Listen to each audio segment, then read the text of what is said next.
अगर कोई गोद लेना चाहे तो उसके लिए भी नियम कानून मौजूद है, मगर कई बार वहां भी मामला इतना आसान नहीं होता। गोद लेने वालों को भी इंतजार की प्रक्रिया से गुजरना पड़ता है और वहां भी गड़बड़ी और घोटाले की खबरें आ जाती हैं। आजकल मीडिया में इसकी चर्चा इसलिए हो रही है क्योंकि केंद्र सरकार ने सरोगेसी नियमन बिल 2016 के प्रारूप को मंजूरी दी है। अगर यह ड्राफ्ट कानून बन गया तो इसके बाद से वो लोग इसके जरिए बच्चा नहीं पैदा कर सकेंगे जिनके पहले से बच्चे हैं। वही कर सकेंगे जो कुदरती तौर पर पैदा नहीं कर सकते और उनके पास कोई अन्य तकनीकी विकल्प नहीं बचा हो। उनके लिए भी यह छूट होगी तभी जब नजदीकी रिश्तेदारों में से कोई सरोगेट मां बनने के लिए तैयार होगी। वो भी सिर्फ एक बार के लिए सरोगेट मां बन सकेगी। भारत में परिवार और रिश्तेदार का हम जितना भी गुणगान कर लें, इनकी महानता का अनुभव हर किसी का एक जैसा नहीं है। इसकी चर्चा यहां छेड़ दूं तो आप मेरा प्राइम टाइम छोड़कर अपने ही रिश्तेदारों की असलियत पर प्राइम टाइम करने लगेंगे और घर में झगड़ा भी हो सकता है। अब आप बताइए, नजदीकी रिश्तेदार में कौन तैयार होगा, क्यों तैयार होगा, वो क्यों अपनी जिंदगी का 9 महीना किसी को सौंप दे? यह नियम बनाते समय क्या हम नजदीकी रिश्तेदार कैटेगरी की उस महिला की अपनी जिंदगी या अपने फैसले के बारे में सोच रहे हैं या नजदीकी रिश्तेदार के बारे में सोच रहे हैं? अगर बच्चा चाहने वालों का संबंध किसी से बेहतर ही ना रहा परिवार में तो क्या होगा? कई बार संपत्ति विवाद के कारण हो सकता है कि कोई रिश्तेदार आगे ना आए। अगर सरोगेसी मदर फैक्ट्री है तो बाहर की फैक्ट्री बनकर घर परिवार के भीतर यह फैक्ट्री क्यों खोली जा रही है? फिर बंद ही कर दीजिए। क्या इस नियम से यह सुनिश्चित हो सकेगा जैसा शोषण बाहर की औरत का हो रहा था, जैसा बताया जाता है, वैसा परिवार की किसी औरत का ना हो? सरकार कैसे चेक करेगी कि परिवार के भीतर पैसे का लेन देन नहीं हुआ है? फिर सरकार ने ऐसा सोचा ही क्यों? तो तमाम मीडिया रिपोर्ट में सरोगेट मदर के शोषण की खबरें आती रही हैं। मैंने भी काफी पढ़ा। सरोगेट मदर बनने वाली ज्यादातर महिलाएं गरीब और अशिक्षित बताई जाती हैं। उन्हें अपने शरीर को होने वाले कानूनी और मेडिकल नुकसान की समझ नहीं होती है। क्या बेहतर नहीं होता कि सरकार सरोगेट मां बनने वाली महिलाओं के अधिकार को ठीक से स्पष्ट करती? अच्छे खासे पढ़े लिखे को मेडिकल और कानूनी शब्दावली समझ नहीं आती है, ये चाहे परिवार वाली हो या बाहर वाली हो या फिर कोई वाला क्यों ना हो। इसका कोई ठोस उपाय होता तो अच्छा हो सकता था। नए विधेयक में सरोगेसी को रेगुलेट करने की एक संस्था बनाने की बात कही गई है। यह एक बेहतर सुझाव है क्योंकि जरूरत भी है कि देश भर में उगाए आईवीएफ क्लिनिकों के तौर तरीकों पर निगाह रखी जाए। 10 लाख तक का जुर्माना होगा और 10 साल की सजा का प्रावधान। विदेशी नागरिक अब भारत में सरोगेसी मदर का लाभ नहीं उठा सकेंगे। एनआरआई को भी वंचित कर दिया गया है, जिन्हें मतदान का अधिकार देने की बात हो रही है। ट्रांसजेंडर, समलैंगिक स्त्री और पुरुष को भी इस तकनीक से वंचित कर दिया गया है।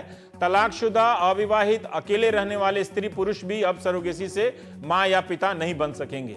विदेशी के लिए बात समझ में आती है, लेकिन बाकी के लिए सरोगेसी क्यों रोक दी गई एक तरह से? तुषार कपूर अगर बिना शादी के बच्चा चाहते हैं और विज्ञान उपलब्ध करा रहा है, झाड़ फूक वाले तांत्रिक बाबा नहीं, तो क्या दिक्कत है? अगर विज्ञान की इस तकनीक में दिक्कत है तब उसी पर बात होनी चाहिए और अलग से बात होनी चाहिए। सरकार के विधेयक से ऐसा बिल्कुल नहीं लगता कि सरोगेसी विज्ञान का कोई अवैध तरीका है। एक और बात है, विधेयक में लिखा है कि शादी के 5 साल बाद ही सरोगेसी के लिए इजाजत होगी। अब इसका क्या आधार है? क्यों 5 साल इंतजार करना चाहिए? क्या मेडिकल साइंस को यह बताने में 5 साल लगते हैं कि बच्चा नहीं हो सकता? क्या यह कहा जा रहा है कि 5 साल तांत्रिक वांत्रिक भी आजमा लीजिए, फिर सरोगेसी के बारे में सोचिए? अगर बच्चा पाने के लिए तमाम उपलब्ध इलाज का ही ख्याल रखा गया है तो क्या वो अपने आप में धंधा नहीं है? क्या उसकी अपनी असफलताएं नहीं हैं? यह सही है कि सरोगेसी व्यावसायिक है, इसके तहत औरतों का शोषण की भी बात आती है। सरकार क्यों सरोगेसी को अंतिम विकल्प बनाना चाहती है? क्या यह उसका काम है? सरकार ने इस बिल के जरिए सरोगेसी की स्थिति को बेहतर बनाने का क्या प्रयास किया है या सीमित करने का प्रयास किया है? हम इसी पर बात करेंगे। पहले हिस्से में हम अपनी सहयोगी रूपाली तिवारी से बात करेंगे, जो सरोगेसी के जरिए एक बेहद प्यारी बेटी की मां बनी हैं और उन्होंने ndtv.com पे एक लेख भी लिखा। उसका एक मकसद ये था कि इसके बारे में जो भ्रांतियां हैं उसके बारे में सामान्य पाठक से अपने अनुभवों के जरिए बात की जा सके और उन्हें बहस से जोड़ा जा सके। तो ndtv.com पर इनका लेख उपलब्ध है। और दूसरे हिस्से में हम बात करेंगे कि सौम्या स्वामीनाथन होंगी, जो भारतीय चिकित्सा शोध परिषद Indian council of medical research की डायरेक्टर हैं, जो विधेयक के पक्ष में हैं। तो पहले हम रूपाली से बात करेंगे और उनके बाद हम इन लोगों से बात करेंगे। रूपाली, हम थोड़ा सा आपसे जानना चाहते हैं कि जो मैं पढ़ रहा था सरोगेसी के बारे में और सुन रहा था, इस कानून को बनाने के पीछे ये तर्क दिया गया कि सरोगेसी का फैसला करने वाले शौकिया फैसला करते हैं और वो करते हैं जिनके पास बहुत पैसे रुपए होते हैं और जो खुद से बच्चा नहीं पैदा कर सकते तो चाहते हैं कोई और उनके लिए बच्चा पैदा करे। रवीश, आप मुझे जानते हैं, मैं ऐसे कोई अमीर ख़ानदान से नहीं आती। मेरी एक ज़रूरत थी, मेरी ख्वाहिश थी हमेशा कि मेरा एक बायोलॉजिकल बच्चा हो। किसी कारण मैं ऐसा नहीं कर पाई, जिसकी वजह से सरोगेसी मेरा एक आखिरी रास्ता था। सरोगेसी मेरा फर्स्ट ऑप्शन नहीं था, सेकंड ऑप्शन नहीं था, थर्ड ऑप्शन नहीं था, आखिरी ऑप्शन था। तो ये कहना कि ये एक शौक बन चुका है, ये बिल्कुल गलत होगा। ये अभी भी एक ज़रूरत है और मुझे इस बात का बेहद अफसोस है कि इसको बैन करने की, कमर्शियल सरोगेसी को पूरी तरह से इस पर पाबंदी लगा देने की बात की जा रही है, क्योंकि मैं उन तमाम महिलाओं के बारे में आज सोच रही हूँ जो मेरे तरह इस कठिन दौर से अभी भी गुजर रही हैं और उनके लिए ये एक आखिरी जरिया जो है ये भी बंद करने की बात कही जा रही है। मैं एक चीज़ जानना चाहता हूं कि जब आप जिस भी सेंटर पे गई होंगी तो क्या वहां पर जब आपने कहा तमाम महिलाओं के बारे में सोच रही होंगी तो और भी महिलाओं से मुलाकात हुई होगी आपकी? बिल्कुल। तो वो सब कौन लोग हैं? मतलब इस कानून के जरिए ये छवि बनाई जा रही है कि कोई लापरवाह किस्म की महिलाओं का हुजूम है जो संस्कृति परंपरा के दायरे से बाहर की हैं। किस तरह के लोग औरतें हैं? मुझे हर तरह की महिलाओं हर तरह की से मिलने का एक मौका मिला। मेरी तरह कुछ 35 साल से ज़्यादा उम्र की थी, कुछ 25 साल 26 साल की भी थी। तो एक उम्र होती है, सही वक्त होता है बच्चा पैदा करने के लिए, इस पर चर्चा की जा सकती है क्योंकि ये सही नहीं है। अगर एक 25 साल की लड़की भी मैं जिससे मिली हूँ उसको भी इसी तरह के इश्यूज हैं और वो बच्चा नहीं पैदा कर पा रही है, तो ये कहना कि इनफर्टिलिटी सिर्फ 35 साल की उम्र की औरतों में ही होता है, ये सही नहीं है। ये गलत ये मेडिकली भी ये बात गलत है। मेडिकली क्योंकि आप जेनेटिकली प्रॉब्लम्स झेल रहे होंगे आपके बॉडी में, आपको नहीं पता। ठीक। तो ये बात साफ करना बहुत ज़रूरी है कि ये प्रॉब्लम्स एक 25 साल की उम्र की लड़की को भी हो सकता है और 35 साल की उम्र की औरत को भी हो सकता है। और ये बात कहना कि कुछ औरतें अपने करियर पर ज़्यादा ध्यान देती हैं आजकल और शादी और बच्चा करना बाद के लिए छोड़ देती हैं, ये भी गलत होगा। क्योंकि ये मैंने सोच के नहीं रखा था कि मैं 35 साल के बाद शादी करूंगी। मुझे अपना लाइफ पार्टनर 35 साल की उम्र में मिला, इसलिए मैंने तब शादी की। मैंने करियर को महत्व दिया, लेकिन इतना महत्व कभी नहीं दिया कि मैं अपनी ख्वाहिश कभी पूरी या जानबूझकर पूरी ना कर सकूं। तो ये समझना बहुत ज़रूरी है कि ये एक जरिया है बहुत सी ज़रूरतमंद औरतों के लिए। इसे सरकार को इस पर रोक नहीं लगानी चाहिए, इस पर ज़रूर पुनर्विचार करना चाहिए, क्योंकि इतनी अगर मेडिकल एडवांसमेंट्स, मेडिकल साइंस में इतनी तरक्की हुई है तो इसका लाभ सब तक पहुंचना चाहिए, क्यों ना पहुंचे। मैं एक और चीज़, जब आपने कहा कि ये मेरा आखिरी रास्ता था, आखिरी उपाय था, तो मैं आपसे जानना चाहता हूँ और खुद जैसों के लिए भी और अपने दर्शकों के लिए भी कि जो इसके पहले के उपलब्ध उपाय हैं वो किस तरह की तकलीफ दे प्रक्रिया, उसमें क्या सफलता असफलता है, उसके क्या खर्चे हैं। और दूसरा, जब आप उन औरतों से मिल रही थी तो जो मैं तांत्रिक, अगर आप सुन पाई तो तांत्रिक ओझा औघड़ की भी बात कर रही थी, उनसे भी काफ़ी यातनाएं होती हैं, बहुत तरह के शारीरिक नुकसान भी होते हैं। बिल्कुल, और इसी वजह से इस सब्जेक्ट पर पूरी तरह से रिसर्च करना बहुत ज़रूरी है। जानकारी, जागरूकता बहुत कम है। इसी वजह से मैंने ये आर्टिकल लिखा ndtv.com पर, क्योंकि मैं चाहती हूँ कि अगर मेरे ज़रिए और महिलाओं को इसके बारे में थोड़ी जानकारी हासिल हो सके और उससे उनको कुछ हौसला मिले और उनकी कुछ मदद हो सके, इससे ज़्यादा खुशी मुझे नहीं होगी। पर एक और जो मैं पढ़ रहा था तो उसमें आया कि जो सरोगेट माँ बनती हैं, कई जगह, कई अखबारों में, कई पत्रकारों ने काफ़ी विस्तृत रिपोर्ट छापी है और उसमें ये बात बहुत प्रमुखता से मोटे अक्षरों में आती है कि उन औरतों का कई तरह से शोषण होता है, दलाल के जरिए शोषण होता है। उन्हें कोई ज्ञान नहीं होता कि उनके शरीर पर क्या बीतने वाली है आज या 10 साल बाद, और बहुत तरह का नुकसान होता है, कानूनी से लेकर भावनात्मक, हर तरह का। मैं इसीलिए सरकार से गुजारिश कर रही हूँ कि इस बिल पर, इस पाबंदी पर पुनर्विचार किया जाए, क्योंकि ये मान के चल रहे हैं कि ये शोषण होता है गरीब तबके की महिलाओं का, क्योंकि वो सरगट महिला आगे आके ये करती हैं।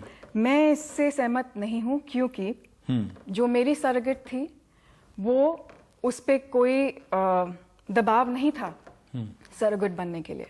और आज भी अगर आपने तमाम टीवी शोज जैसे देखे होंगे इस अनाउंसमेंट, इस घोषणा के बाद, बहुत सी सरगट महिलाएं टीवी पर आई हैं और उन्होंने बोला है कि हम ये मनमर्जी से करते हैं, हम पर किसी तरह का दबाव नहीं है, और हम इसलिए करती हैं कि 9 महीनों में जितना पैसा हम कमाती हैं वो हम सालों तक जिस तरह का काम हम करते हैं उतने सालों में हम ये पैसा कभी नहीं कमा सकते। मैं मानती हूँ कि गरीबी की वजह से वो ये कर रही हैं, लेकिन इसमें उनका कहाँ शोषण हो रहा है जब वो अपने मन से इस काम में शामिल हो रही हैं और आगे आई हैं। और एक बहुत बड़ी बात रवीश ये है, कईयों से आप बात कीजिए तो वो हमेशा ये कहेंगी हमारा परिवार पूरा है, और अगर हमारी वजह से किसी और ज़रूरतमंद महिला का परिवार कंप्लीट हो रहा है, पूरा हो रहा है, और उसकी गोद भर रही है, तो इससे बड़ा कर्म, अच्छा कर्म हम कभी नहीं कर सकते। पर उसमें एक सवाल आता है कि वो ठीक है कि उन्हें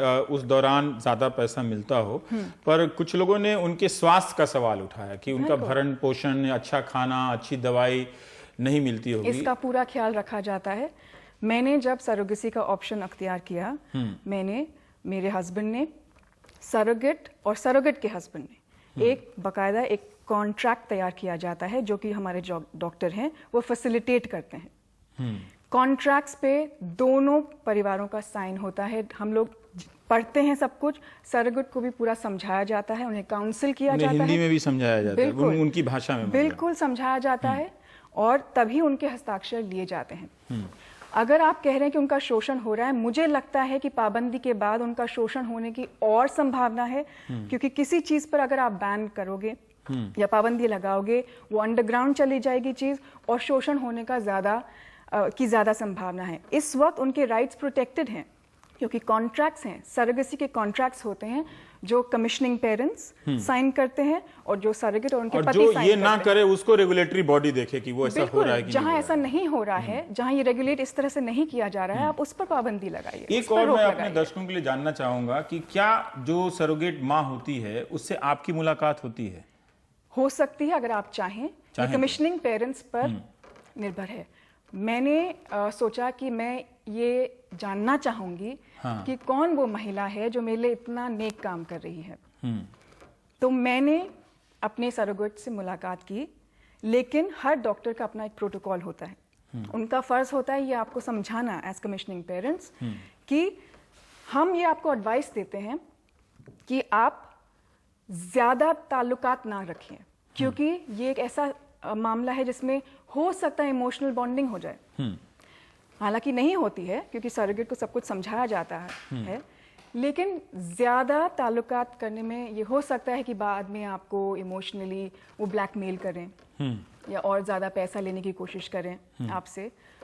लेकिन मैं चाहती थी कि मैं एक बार तो मिलूं, और आपको इस बात की भी अनुमति होती है कि जब सरोगेट के स्कैन्स होते हैं, अल्ट्रासाउंड्स होते हैं, आप वहां मौजूद हो सकते हैं। इस पे और वो रिपोर्ट आप देख सकते हैं कि उसका स्वास्थ्य अच्छा है या नहीं अच्छा है। बाकायदा आपको हर महीने जब भी कोई अल्ट्रासाउंड होता है, आपको ईमेल पर पूरी डिटेल्ड अल्ट्रासाउंड स्कैन की कॉपी मिलती है।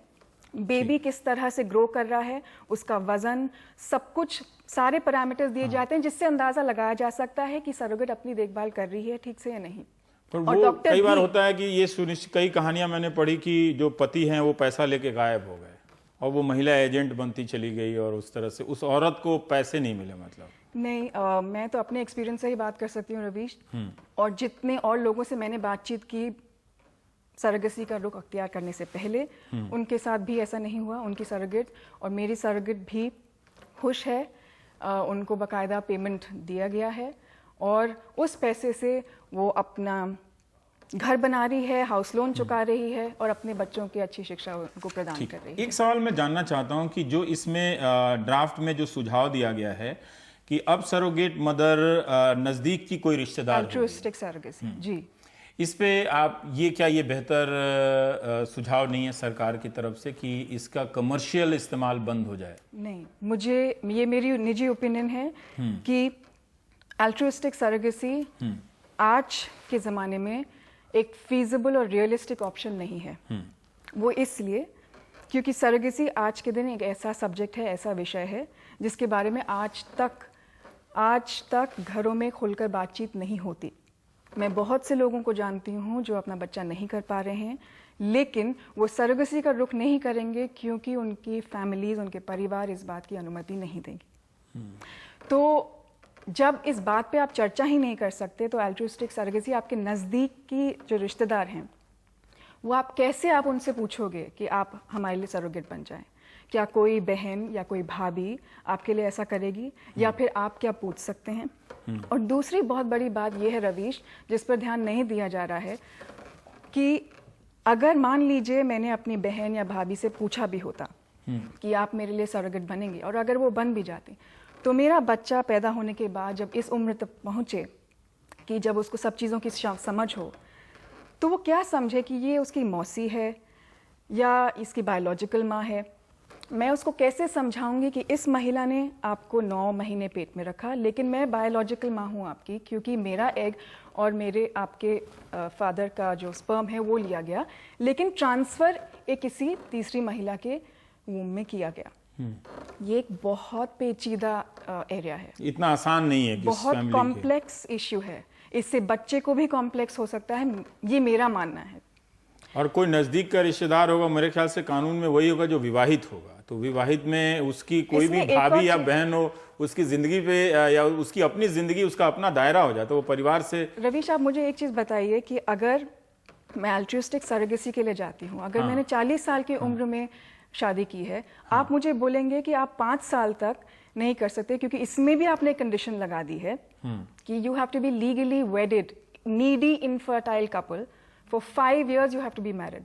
5 साल आप खुद शादीशुदा होना चाहिए, और जिसकी आप मदद ले रहे हो वो भी शादीशुदा होनी चाहिए, और उसका भी एक बच्चा होना चाहिए। तो आप एक तरफ कह रहे हो कि अल्ट्रुइस्टिक सरोगेसी आपके लिए एक ऑप्शन है, हम सरोगेसी को पूरी तरह से बैन नहीं कर रहे हैं, लेकिन अल्ट्रुइस्टिक सरोगेसी में भी आप कंडीशंस लगा रहे हैं। और मुझे नहीं लगता कि आज की ट्रेडिशनल इंडियन फैमिलीज में अल्ट्रुइस्टिक सरोगेसी करना मुमकिन है या आसान है।